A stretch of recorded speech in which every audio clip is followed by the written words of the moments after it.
Comme le Père qui est vivant m'a envoyé et que je vis par le Père, ainsi celui qui me mange vivra par moi. Jean 6, 57. J'ai été crucifié avec Christ, et si je vis, ce n'est plus moi qui vis, c'est Christ qui vit en moi. Si je vis maintenant dans la chair, je vis dans la foi au Fils de Dieu, qui m'a aimé et qui s'est livré lui-même pour moi. Galates 2, 20. Car vous êtes morts et votre vie est cachée avec Christ en Dieu. Quand Christ, votre vie paraîtra, alors vous paraîtrez aussi avec lui dans la gloire. Colossiens 3, 3, 4. Il n'a jamais été dans la pensée de Dieu que nous ayons une autre vie que la sienne, et ceci est très évident dans cette déclaration, Christ, votre vie.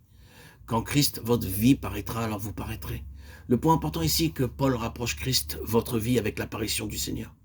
Dieu désire que le Seigneur soit la vie de ses enfants, que sa vie soit celle de notre esprit, afin qu'il accomplisse en nous ce qu'il a accompli pour nous. Seule la vie peut accomplir le grand dessein pour lequel il nous a sauvés. Ainsi Christ est venu en chacun pour accomplir ce que nous ne pouvions pas faire. C'est pourquoi, lors de notre nouvelle naissance, Dieu a planté son Fils en nous, et par lui sa propre vie, afin que son dessein s'accomplisse par elle, et qu'elle ait en nous les pleins pouvoirs en nous livrant entièrement à lui. Quel est donc notre droit? C'est celui de mourir pour donner à Dieu la possibilité de vivre en nous ce qu'il est en lui.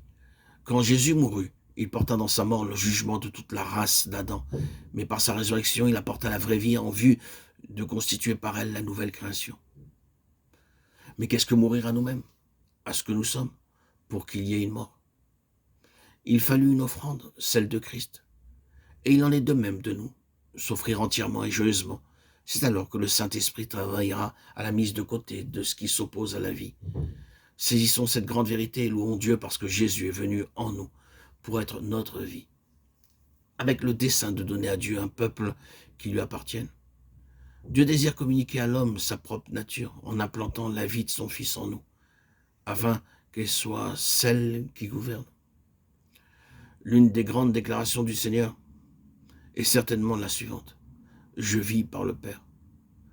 Combien il est précieux de voir dans cette déclaration son intense et profond désir d'avoir un peuple possédant sa vie, puisant sa vie en lui, le Seigneur.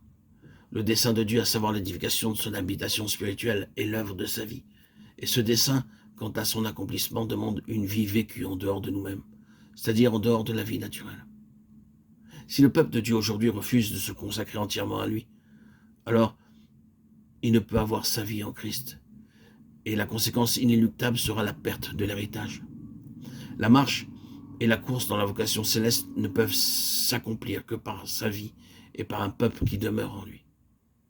Est-il nécessaire de rappeler que l'échec d'Israël est celui de la vie de l'âme, qui ne peut ni servir Dieu ni marcher à ses côtés?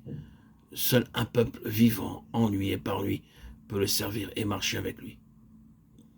Dans une très large mesure, l'histoire du peuple d'Israël se répète dans le peuple de Dieu d'aujourd'hui. Et beaucoup de croyants marchent dans un désert spirituel. Pour Israël, autrefois, quoique le peuple savait que le pays promis était un pays où coulait le lait et le miel, cependant le peuple errait dans le désert et ne connaissait pas cela en expérience, étant en dehors de l'héritage. Qu'en est-il aujourd'hui? Tout croyant connaît cette déclaration, vous avez tout pleinement en lui. Cependant, beaucoup sont dans la disette spirituelle, parce que ne vivons pas en lui. Il y a une tragédie en ces jours à cause de l'ennemi qui garde son terrain dans l'homme de l'âme. Et cela signifie que ce peuple vit pour lui-même et non pour Dieu. C'est au moins l'une des raisons de cette situation. C'est pourquoi Dieu nous adresse un appel pour venir nous consacrer entièrement à lui, afin d'être sa possession. Alors seulement, il n'y aura plus d'indigence spirituelle, parce que sa vie sera celle de son peuple.